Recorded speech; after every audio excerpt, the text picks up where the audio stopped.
बता दी, लेकिन ये बात इसलिए बता रहा हूं कि मैं देख रहा हूं बहुत सारे जवान यहां पर खड़े हैं। मेरे दोस्तों, एक पाप, एक गुनाह, एक जुर्म जो मैं करूं या आप करें, हमारे नबी फरमाते तुझे मौत के वक्त कलमा नसीब नहीं होगा। वो क्या जुर्म है? आज हमारी माँ हमसे नाराज तो नहीं है, हमारा बूढ़ा बाप हमसे नाराज तो नहीं है। मेरे दोस्तों, थोड़ा शर्म करो। ये जवानों माँ को माँ की गाली देते। अब मेरे दोस्तों, माँ को घर से निकालने की फिक्र करते। आज क्यों हमको माँ अच्छी नहीं लगती? क्यों माँ को घर से निकालने की फिक्र करते? बाकायदा इतना बेशर्म है, फोन करता है, मोबाइल से फोन करता अपने भाई को, हेलो। वो भाई कहता क्या हुआ? कहा 15 दिन हो गए। क्या मतलब 15 दिन हो गए? यानी मेरी बारी खत्म हो गई, अब माँ को तू ले जा। तो माँ ने हमारे वास्ते बारी मुकर्रर की थी, बच्चों के वास्ते बारी मुकर्रर की थी। अरे मेरे दोस्तों, हमको शर्म नहीं आती? कितने लोग क्या बोलते, मेरी माँ तो रात को 10 बजे सो जाती है, दरवाजा बंद कर देती और मेरे दोस्तों सोती नहीं है। अल्लाह की कसम, हमारी माँ सोती नहीं है, रोती है और रो रो कर अल्लाह को कहती, अल्लाह 5 बच्चों को बड़ा कर दिया, आज 5 बच्चे मिलकर एक माँ को नहीं संभाल सकते। मेरे दोस्तों, माँ की बद्दुआएं लेते हो। माँ क्या चीज है? माँ क्या चीज है मेरे प्यारो? माँ के कदमों के नीचे अल्लाह ने जन्नत को बिछाया है। मैं बात करके बात खत्म करूंगा, पूरा मजमा सुनेगा। अल्लामा मुंज़िरी रहमतुल्लाह अलैह ने अपनी किताब में वाकया लिखा।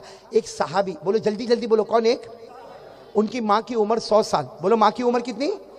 लेकिन वो सहाबी क्या करते थे मालूम? फजर से पहले बाग में जाते थे। कौन से? फजर से। और वहां मजदूरी करते थे और उनको मालूम था कि मेरी माँ सोती रहती है, 100 साल है, मेरी माँ में उठने बैठने की ताकत नहीं। वो फजर से पहले बाग में जाके मजदूरी करते थे और 2-3 घंटे के बाद आते थे, अपने हाथों से खाना पकाते थे। बोलो, अपने हाथों से ठंडा ठंडा पानी लेकर आते, फिर अपनी माँ को धीरे धीरे उठाते। माँ, मेरी माँ उठ जा। माँ को नहलाते, धुलाते, खाना खिलाते, पानी। और मालूम खाना खिलाते खिलाते क्या बोलते? माँ, मैंने सुबह से खाना नहीं खाया, जब तक तू नहीं खाएगी मैं नहीं खाऊंगा। तू पानी नहीं पिएगी। बोलो मैं। एक दिन क्या हुआ मेरे दोस्तों, ये अल्लाह की तरफ से होता है। एक दिन क्या हुआ, वो आए, भाई जमाने से आते थे, जल्दी जल्दी आए। बोलो सबसे पहले क्या किया? खाना पकाया, ठंडा पानी तैयार किया, फिर माँ के पास आए। माँ उठ जा, माँ उठ जा, मैंने खाना तैयार किया। माँ मैंने पानी तैयार किया। माँ मैं खाऊंगा नहीं जब तक तू नहीं खाएगी। माँ मैं पानी नहीं पीऊंगा जब तक तू नहीं पिएगी। माँ को उठा, लेकिन आज माँ उठ ही नहीं रही है। बोलो माँ उठ। कितने साल की थी माँ? बोलो माँ उठ नहीं रही है। तो अड़ोस पड़ोस को जमा किया, सबने कहा तुम्हारी माँ का तो इंतकाल हो गया। बोलो इन्ना लिल्लाही। मेरे दोस्तों, सच बताओ वो साहबी पे क्या गुजरी होगी? वो अपने माँ के पाँव को पकड़ कर कहते, माँ खाना तैयार है, माँ पानी तैयार है, माँ रोजाना तेरे पाँव दबाता, तेरे सर दबाता, अब तू चली जाएगी तो मैं माँ कहाँ ढूंढने के लिए जाऊंगा? लेकिन मेरे प्यारो, जो जाने वाला वो आने वाला। अब सब लोग सुनना, वो माँ का जनाजा उठा। बोलो माँ का जनाजे की नमाज हो गई, गुस्ल हो गया, कफन हो गया, जनाजे की नमाज हो गई। जब जनाजा उठा, ये भी अपनी माँ के जनाजे को कंधा दे रहे। मालूम ने क्या हुआ? जोर से जमीन पे गिर पड़े। बोलो जोर से बेहोश हो गए। लोग उनको होश में लाए, सहाबी है, लोग उनको होश में लाए और कहा माँ की उम्र हो गई, अब माँ मर गई, चली गई, उसमें तुम काय को बेहोश हो जाते हो? उन्होंने एक जवाब दिया। ए वसई वालों, ये जवाब याद रखना, सोने के हुरूफ से लिख लेना। उन्होंने क्या जवाब दिया? जवाब दिया, माँ मरी इसलिए नहीं रोता। साथ में बोलो, माँ मरी इसलिए नहीं रोता, मैं रोजाना माँ की खिदमत करता था, पाँव दबाता था, माँ का सर दबाता था, माँ के सर पे तेल रखता था, मैं खाना पकाता था, पानी तैयार करता था। लेकिन कहा जब मैं माँ की खिदमत करता था ना, बाहर आके आसमान की तरफ देखता, अल्लाह मुझको मेरी जन्नत बताया करता था। कहा आज जब से खबर मिली मेरी माँ का इंतकाल हो गया, बाहर आता हूं, अल्लाह मुझे जन्नत नहीं बताता।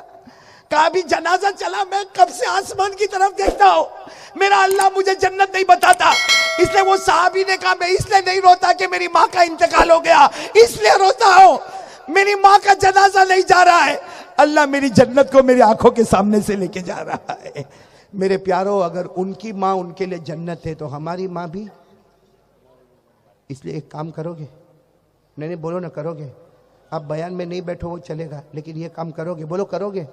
जाओ अपनी माँ के पास जाओ, और आप मुझे मालूम है घर में वाइफ भी है, घर में माँ भी है, टेंशन होता है। बोलो टेंशन होता है कि नहीं होता? लेकिन जाओ ना अपनी माँ के पास जाओ और माँ को जाके कहो, माँ तुझे मालूम है मेरे घर का क्या हाल है, माँ मैं कमजोर हूं माँ। और माँ को कह दो, माँ तेरे इतने बेटे, उसमें सबसे ज्यादा नालायक मैं हूं। माँ के सर पे हाथ रखकर बोलो, माँ मेरे को माफ कर दे ना, माँ मेरे को माफ कर दे। हदीस पाक में लिखा, कोई मोहब्बत से माँ की पेशानी को चूमता है, अल्लाह उसके गुनाहों को माफ कर देता है। हदीस पाक में लिखा, कोई माँ को मोहब्बत से देखता है, अल्लाह उसको एक हज का सवाब अता कर देता है। तो जाओ माँ के पास जाओ, माँ को कहो, माँ मेरे को माफ कर दे। मैं सही कहता हूं मेरे दोस्तों, माँ की ममता जोश में आएगी, वो अपना कांपता हाथ आपके सर पे रखेगी और कहेगी, जा बेटा जा, मैंने माफ कर दिया। सुनो, माँ जब जमीन पर बोलती है ना, मैंने माफ कर दिया, अल्लाह आसमान पर फरिश्तों को कहता है, अरे माँ ने बेटे को माफ कर दिया।